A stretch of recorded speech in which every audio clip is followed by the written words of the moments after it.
یہ سن 2010 کی صبح ہے۔ دنیا کے مختلف کونوں سے لوگ اکٹھے ہوئے۔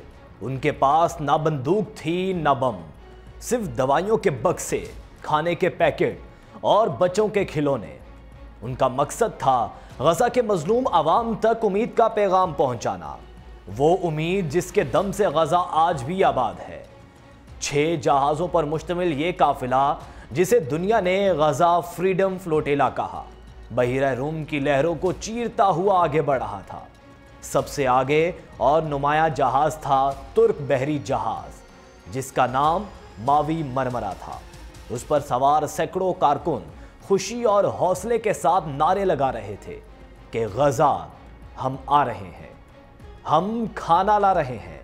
لیکن دوسری طرف سفاک اسرائیل یہ سب برداشت کرنے کے لیے تیار نہیں تھا۔ یہودیوں کے جنگی جہاز، ان کے ہیلی کاپٹر اور ان کے مسلح کمانڈوز سمندر پر تعینات ہو چکے تھے۔ ان کا ایک ہی مقصد تھا کہ یہ جہاز غزہ کی طرف نہیں جا سکتے۔ پھر ناظرین، 31 مئی 2010 کی بھیانک صبح، جب یہ قافلہ بین الاقوامی پانیوں میں تھا، اچانک آسمان پر ہیلی کاپٹرز کی گڑگڑاہٹ سنائی دی۔ اسرائیلی کمانڈوز رسیوں کے ذریعے ماوی مرمرا پر اترنے لگے۔ ان کے ہاتھوں میں آٹومیٹک رائفلز تھیں، جبکہ جہاز پر سوار لوگ صرف پانی کی بوتلیں اور ڈنڈے لیے اپنی حفاظت کی کوشش کر رہے تھے۔ فائرنگ شروع ہوئی، چیخو پکار، خون کے چھینٹے اور کہانی ختم۔ اس وقت دنیا کی نظریں حیران تھیں، کیونکہ یہ سب کچھ بین الاقوامی پانیوں میں انسانی حقوق کے علمبرداروں کے خلاف ہو رہا تھا، مگر ساری دنیا کے پراسرار خاموشی کے سائے میں خون اور پانی ایک کر دیا گیا۔ اس بہیمانہ حملے میں 9 ترک کارکن موقع پر شہید ہوئے، جبکہ درجنوں زخمی ہوئے۔ بعد میں ایک اور زخمی دم توڑ گیا۔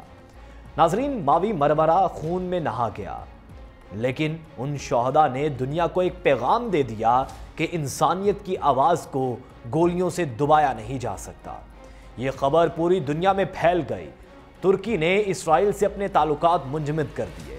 اقوام متحدہ میں شدید احتجاج ہوا اور اسرائیلی ناکہ بندی پر عالمی سطح پر سوال اٹھنے لگے۔ ماوی مرمرا کا یہ سفر ادھورا رہا، لیکن اس نے فلسطین کی آواز دنیا بھر تک پہنچا دی۔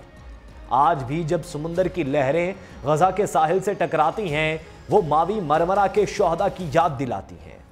یہ شہداء اس بات کی گواہی ہیں کہ انسانیت کی جنگ ہمیشہ زندہ رہتی ہے، اور امید کا یہ کارواں کبھی رک نہیں سکتا۔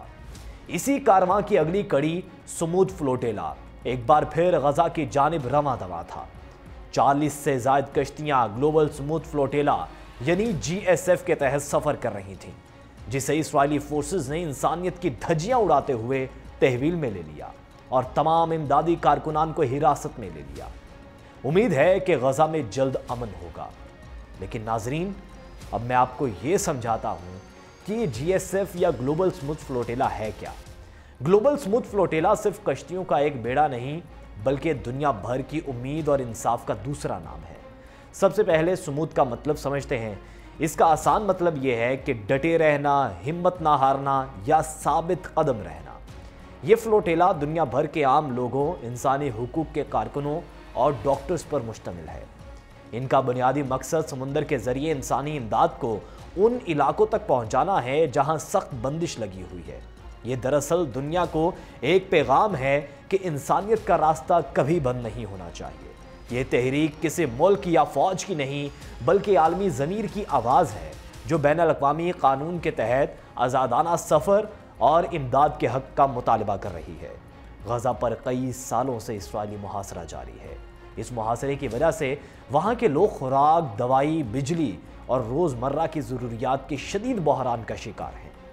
ایسے حالات میں GSF کے رضاکار بحری جہازوں اور کشتیوں کے ذریعے فلوٹیلا کی شکل میں امدادی سامان لے کر غزہ کی جانب روانہ ہوتے ہیں۔